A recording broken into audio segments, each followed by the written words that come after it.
এক গভীর জঙ্গলে এক সিংহ ছিল, যার নাম ছিল রাজা বাহাদুরি। নামেই বাহাদুরি, কাজে সে ছিল মহা অলস। সারা দিন শুধু ঘুমোতো আর স্বপ্ন দেখত যে সে একাই পুরো জঙ্গল শাসন করছে।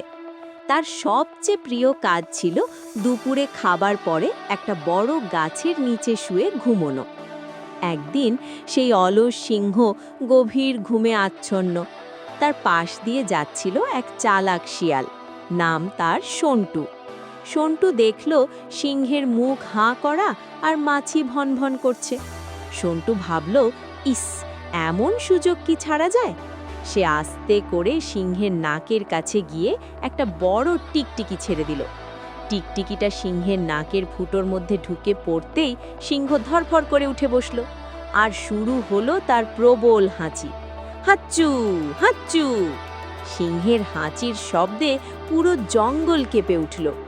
এই সময় ওই পথ দিয়ে যাচ্ছিল এক কচ্ছপ, নাম তার ধীরু। ধীরু তার পরিচিত মন্থর গতিতে যাচ্ছিল। সে সিংহের হাঁচি শুনে থমকে দাঁড়ালো। ভাবল, বাবারে বাবা, সিংহের হাঁচি নাকি ভূমিকম্প! আমার ভাঙা কোমর নিয়ে আর হাঁটতে পারবো না। সে ভয়ে নিজের খোলসের মধ্যে ঢুকে গেল আর বেরোলই না। এক গাছের ডালে বসেছিল এক টিয়া পাখি, নাম তার মিঠু। মিঠু ছিল মহা বকবকানি।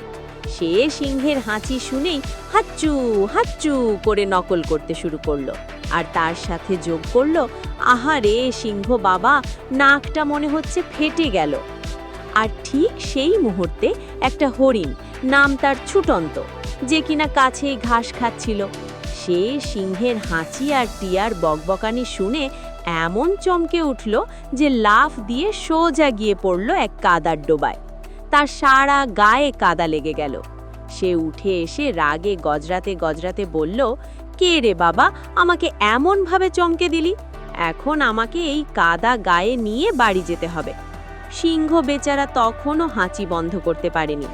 সন্টু শিয়াল তখন মিটিমিটি হাসতে হাসতে বলল, আহা রাজা মশাই, আপনার নাক পরিষ্কার হয়ে গেল, এবার শান্তিতে ঘুমোতে পারবেন।